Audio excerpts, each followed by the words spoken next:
ফিরে এলাম বিরতির পর। আরজিকর কাণ্ডের তদন্তের গতি প্রকৃতি নিয়ে রিপোর্ট জমা সিবিআই রিপোর্ট জমা করলো সুপ্রিম কোর্টে এবং তদন্তের গতি প্রকৃতি অর্থাৎ যতটা তদন্ত আজ অবধি এগিয়েছে সেই সংক্রান্ত সমস্ত তথ্য রিপোর্ট জমা সিবিআই এর পক্ষ থেকে। প্রতিদিন বিচার প্রক্রিয়া চলছে শিয়ালদা কোর্টে। নির্যাতিতার আইনজীবীর বক্তব্য, সেই সঙ্গে জানিয়ে রাখি সাপ্লিমেন্টারি চার্জশিট পেশ হয়েছে, এমনটাই জানিয়েছেন সরকারি আইনজীবী। নির্যাতিতার পরিবারকে তদন্তের গতি প্রকৃতি জানানো হচ্ছে, এমনটাই সিবিআই এর পক্ষ থেকে জানানো হয়েছে। ট্রায়ালের কি পরিস্থিতি বা কি অবস্থা জানতে চাইলেন এবার বিচারপতি। প্রধান বিচারপতির নতুন বেঞ্চ, সেই বেঞ্চের পক্ষ থেকে জানতে চাওয়া হয়েছে তদন্তের গতি প্রকৃতি সম্পর্কে। সাপ্লিমেন্টারি চার্জশিট পেশ হয়েছে, সরকারি আইনজীবী জানিয়েছেন। নির্যাতিতার পরিবারকে তদন্তের গতি প্রকৃতি জানানো হচ্ছে সিবিআই এর পক্ষ থেকে, সে কথাও বলা হয়েছে আজকে। ট্রায়ালের কি অবস্থা জানতে চেয়েছেন বিচারপতি।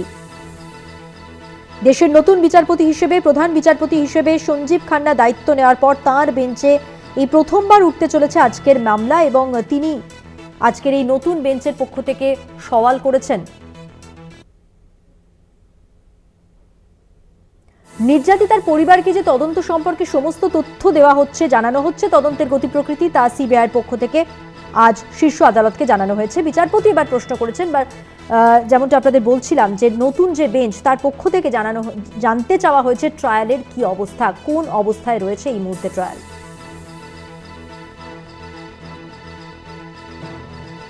সরকারি আইনজীবী সাপ্লিমেন্টারি চার্জশিট পেশ হয়েছে, এমনটাই জানিয়েছে। নির্যাতিতার পরিবারকে, যেমনটা আপনাদের বলছিলাম একটু আগেই, যে তদন্ত যতটা এগিয়েছে সমস্ত তথ্য, সমস্ত ইনপুট যা যা পাওয়া গেছে সবটাই জানানো হয়েছে সিবিআই এর পক্ষ থেকে নির্যাতিতার পরিবারকে।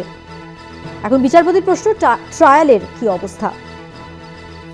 1 মাস 3 দিন পর আজ সুপ্রিম কোর্টে আরজিকর মামলার শুনানি চলছে এবং শুনানি চলাকালীন যে যে তথ্যগুলো আমরা পাচ্ছি, যে যে আপডেট পাচ্ছি আপনাদের সামনে তুলে ধরছি। যেমনটা একটু আগেই বলছিলাম যে তদন্তের গতি প্রকৃতি নিয়ে সমস্ত রিপোর্ট জমা দিয়েছে সিবিআই।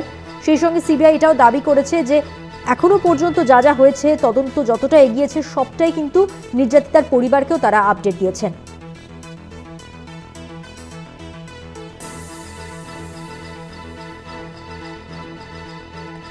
প্রতিদিন বিচার চলছে এবং সাপ্লিমেন্টারি চার্জশিট পেশ হয়েছে, সরকারি আইনজীবীর পক্ষ থেকে বলা হয়েছে, সিবিআই এর পক্ষ থেকে বলা হয়েছে তদন্তের গতি প্রকৃতি নিয়ে রিপোর্ট যেমন তারা এখানে জমা দিয়েছেন শীর্ষ আদালতের কাছে, পাশাপাশি নির্যাতিতার পরিবার তাদেরকেও তারা আপডেট করছেন ঠিক কতটা এগোচ্ছে, কত দূর এগোচ্ছে তদন্ত। আপনাদের একটু বলে দিই, গত 4 মাস ধরে শীর্ষ আদালতে মামলা চলছিল। অবসরপ্রাপ্ত প্রধান বিচারপতি ডিওয়াই চন্দ্রচূড়, বিচারপতি জেবি পারদিওয়ালা এবং বিচারপতি মনোজ মিশ্রর বেঞ্চে, এবং 7ই নভেম্বর এই বেঞ্চে ছিল শেষ শুনানি, কারণ তার পরের দিন অর্থাৎ 8ই নভেম্বর ছিল প্রাক্তন প্রধান বিচারপতির শেষ কর্মদিবস। এবার এই নতুন বেঞ্চে বিচারপতিরা যে প্রশ্ন করলেন, সেখানে তাদের প্রথম প্রশ্ন যে ট্রায়ালের কি অবস্থা।